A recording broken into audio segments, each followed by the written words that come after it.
Hello everyone, Elizabeth here. So today I want to do a quick training about our language and the words we use and why it's so important, and different words that we use quite often that are actually hindering us in our manifestation process and bringing the things that we want into our lives. So our words are so important. What we speak is basically prescribing our future, what we are bringing into our future by the words we use, by how we describe things, how we explain things, what we talk about. If we sit there and talk about all the awful things going on in our lives or all the things that are stressing us out over and over and over again, we are actually just asking for more of that, right? We are speaking this into existence, saying, giving it energy, giving it life, giving it power. So while a lot of people say, it's good to talk things out, it's good to vent about things, this is actually going to hurt your manifestation process and bringing the things that you want into your lives by keep talking and about the things that are currently going on in your current reality that you don't like, right? Because you are becoming aware of how things currently are. And that is how we keep recreating the same reality over and over and over again. So instead, we want to talk about what we would love to bring into our realities and how we would love things to be and to look, right? And that is how we start to bring more things that we actually want into our reality. There's certain words that I don't like to use in my language as much as I can be aware of, and it is possible.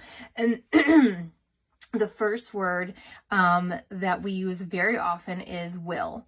I will do this, or I will be this, or when I am this, this will happen, right? This is just keeping your manifestations in the future. It's constantly keeping them away from you. So instead, we want to say, I am, instead of I will, right? Or I am doing this. I am doing this now, right? Neville Goddard said, I shall be that. Never claim I shall be that. Let all claims from now on be I am that I am. And I will be is a confession that I am not. And so until you realize this, that you, by you saying, I will do this thing, I will be this person that I want to be with all my goals achieved, I will do these things once all my goals are achieved, you are admitting that you currently are not that person. You're not in that situation. And the key with manifesting our desires and bringing things into our reality that we want is to act as if the wish is already fulfilled. That's what Neville Goddard teaches, the law of assumption. Assume that everything we want is already here. We already are that person. We already have those skills. We already have those abilities. And that is when things start showing up into our realities and we start moving our body towards our goals.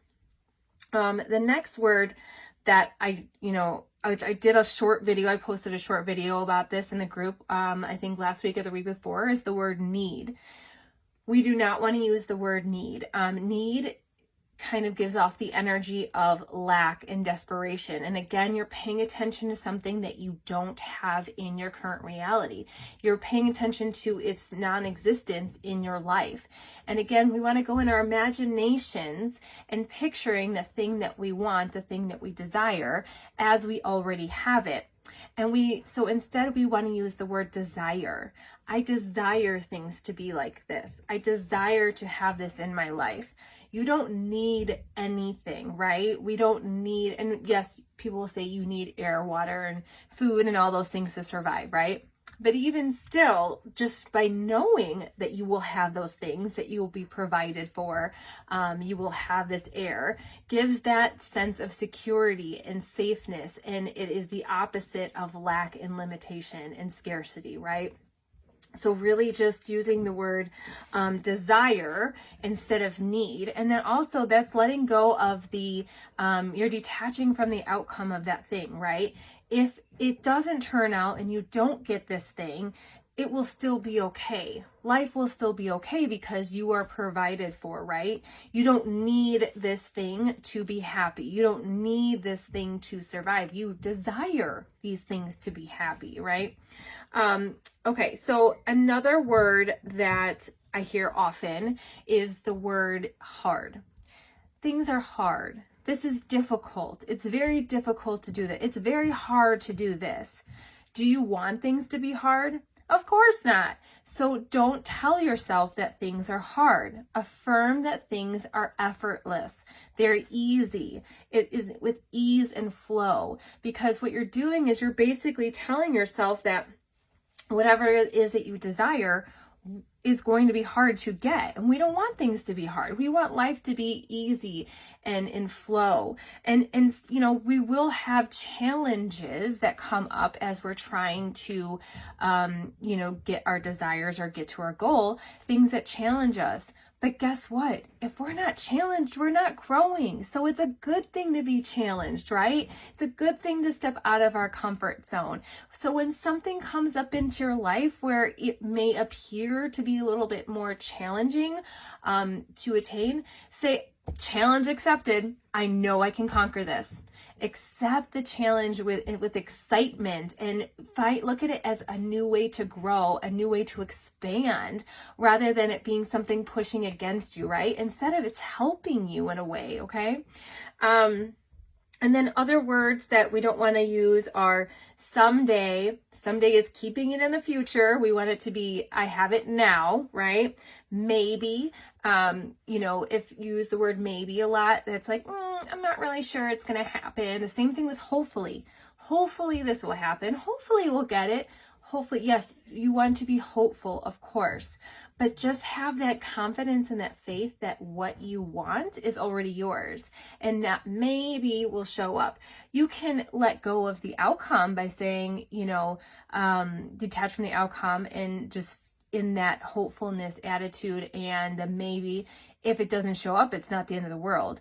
But by using the word maybe, it shows that you're not really confident and the thing that you want will manifest into your reality.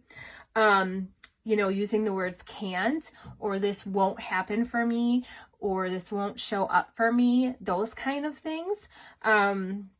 Those are putting limitations on yourself. You're setting your limitations that these things just will not happen for you. And our limitations are only, you know, they are where we set them. So we want to remove all limitations and believe that anything is possible.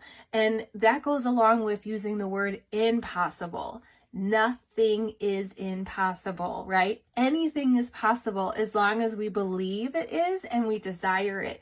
And that belief that anything can happen, we just really have to hold that faith and that belief that it is possible, that everything is possible. Because new ways, even if it looks impossible at the time, new ideas will come into your mind, new creative ways will come into your imagination to figure out a solution, how to obtain that goal or to solve that problem, right, that we're trying to solve. And the last word that I really just, you know, would love for you to not use is the word hate. Hate is just full of negative energy and it's a very strong word. You know, we can just say we're not aligned with that, right? It's in contrast with us. But using I hate that, or I hate when that happens, I just don't like that when that happens. It's just for me, I just, you know, prefer not to use the word hate just because of the negative energy that goes along with it. So I hope this training was helpful for you and just paying attention a little bit more to the actual words that you're using, the language that you're using on a day-to-day basis. And that will help you start to shift your mindset and your energy towards your goals and towards the things that you're wanting to manifest into your life. Have a beautiful week, you all, everyone. And if there is anything that you have comments on, questions on, or you would like to see me do future trainings on, please comment below and I will see you guys in the next training. Take care.